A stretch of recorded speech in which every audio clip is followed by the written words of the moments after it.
मालिक को प्रणाम। सभी अभ्यासी भाई बहनों को नमस्कार। तो कम से कम बुद्धिजीवियों के लिए उनकी शिक्षा का पहला चरण काफ़ी सरल होना चाहिए। मेरा मतलब है कि उनकी पुस्तकें पढ़ना और उनके दर्शन को समझना उनके लिए आसान होगा। लेकिन कभी कभी लगता है कि मालिक ने नटखटपन में या लीला बस अपनी शिक्षाओं को इतना सरल बना दिया है कि बुद्धिजीवी को उसमें कोई आकर्षण नज़र नहीं आता। होता ये है कि वे सत्य का उदय उठाकर 2-4 पन्ने पलटते हैं और व्याकरण संबंधी कुछ गलतियां निकालकर उसे फेंक देते हैं। मैं मजाक नहीं कर रहा हूँ। ज़्यादातर बुद्धिजीवी लोग अपनी बुद्धि को गलतियां ढूंढने में ही नष्ट कर देते हैं। जो जितना अधिक बुद्धिमान होता है वह मालिक के ग्रंथों को उतना ही कम महत्व देता है। और दुर्भाग्य ये है कि अशिक्षित लोग उन्हें पढ़ नहीं सकते। तो विचित्र और दुर्भाग्यपूर्ण हकीकत ये है कि मालिक के उपदेशों का अमूल्य भंडार किसी के काम आता दिखाई नहीं देता। और अभ्यास का क्या हाल है? अगर हम साधना पद्धति के अभ्यास पर नज़र डालें तो लगभग वही हालत यहाँ भी दिखाई देते हैं। विशेषज्ञ कहे जाने वालों को हमारे अभ्यास की पद्धति बेवकूफ़ी भरी और बच्चों जैसी सरल लगती है। वे समझ नहीं पाते कि जिस लक्ष्य को पाने का मालिक दावा करते हैं, कुछ मिनटों के रोज़ाना अभ्यास से वह कैसे संभव हो सकता है। ख़ास तौर पर प्राचीन काल के ऋषियों की कठिन तपस्या से अगर इस अभ्यास की तुलना की जाए, जिसमें आधे घंटे का प्रातःकालीन ध्यान, 10 मिनट की संध्याकालीन सफाई और रात में कुछ मिनट के लिए प्रार्थना पर मनन, बस यही करने की बात कही जाती हो तो ये सब मूर्खता ही लगती है। ये आम मानवीय समस्या है, क्योंकि पद्धति इतनी सरल होने के बावजूद इतनी प्रभावी हो सकती है। ये बात समझना मुश्किल होता है। केवल यही एक समस्या नहीं है, दूसरी समस्या भी है, मानवीय अहंकार की समस्या। क्योंकि कुछ प्राप्त करने के लिए हम कुछ करना भी चाहते हैं और यहाँ हमें ऐसा नहीं लगता कि हम कुछ कर रहे हैं।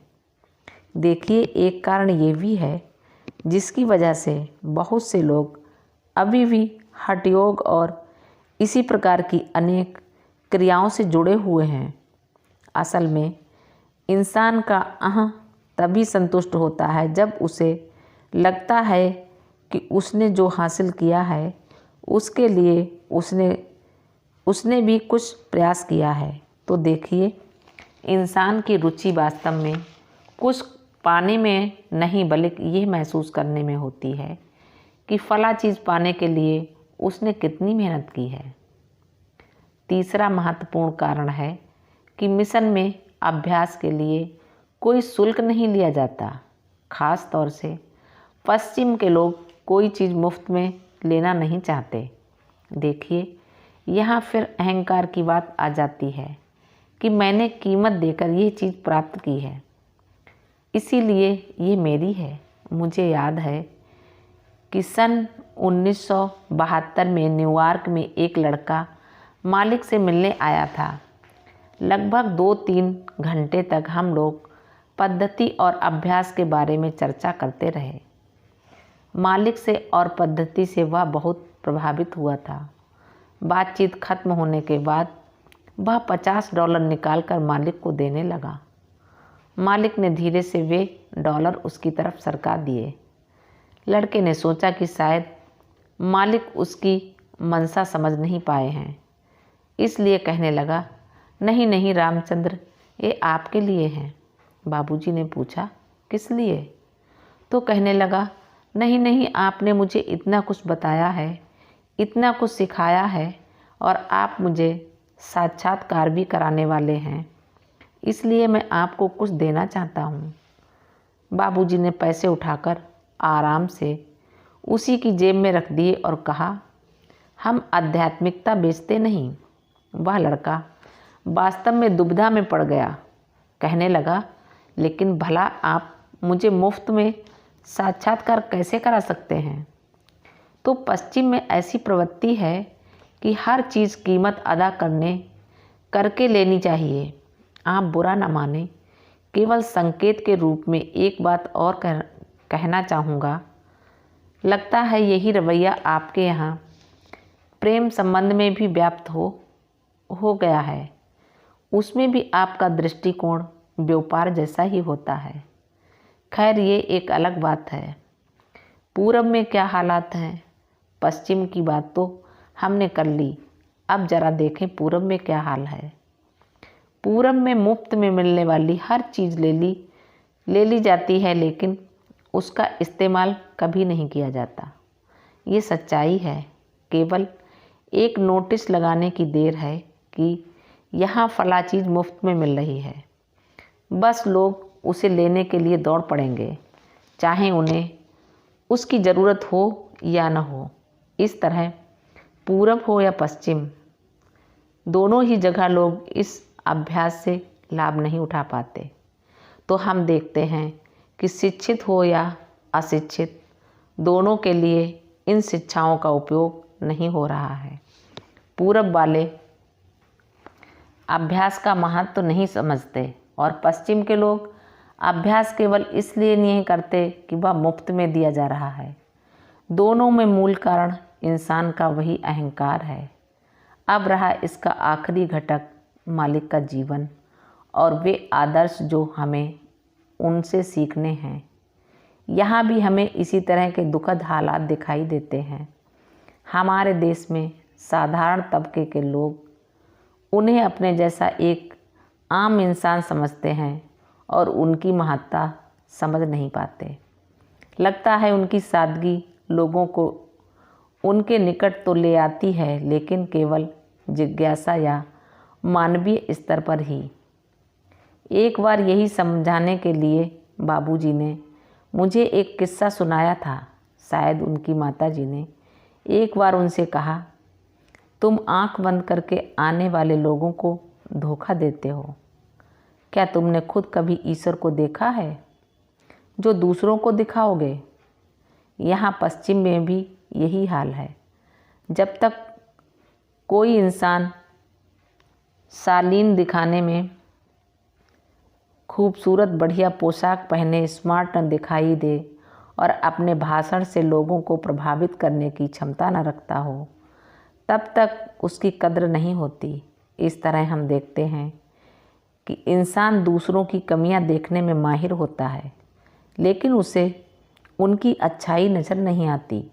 हर जगह यही प्रवृत्ति नज़र आती है। मेरा मतलब है, दूसरों की अच्छाई न देख पाने की कमजोरी आमतौर पर हर इंसान में ये बात दिखाई देती है। मालिक के सानिध्य में गुजरे इतने सालों में मुझे याद नहीं कि किसी ने उनके व्यवहार, उनके तौर तरीक़ों या दूसरों के प्रति उनके रवैये के बारे में कभी कुछ कहा हो। एक भी इंसान मुझे ऐसा नहीं मिला जिसने उनकी शालीनता की तारीफ़ की हो। मैं अभ्यासियों की बात नहीं कर रहा हूँ, वरना आज हम सब यहाँ नहीं होते। और जिन्होंने मालिक का अनुसरण करना चाहा, खासकर पूरब में, उन्होंने दाढ़ी बढ़ा ली और हुक्का पीना शुरू कर दिया। एक बार आंद्रे पोरे से बात करते हुए बाबूजी महाराज ने स्वयं कहा था, मेरी सादगी ही मेरी एकमात्र नकाब है, क्योंकि सादगी चाहे इंसान में हो या पद्धति में, उसे स्वीकार करना, अपनाना बहुत मुश्किल होता है, क्योंकि हमारी शिक्षा पद्धति हमें केवल जटिल चीज़ों की कद्र करना सिखाती है। हाँ, तो अब मालिक से लाभान्वित होने के लिए हमें क्या करना होगा?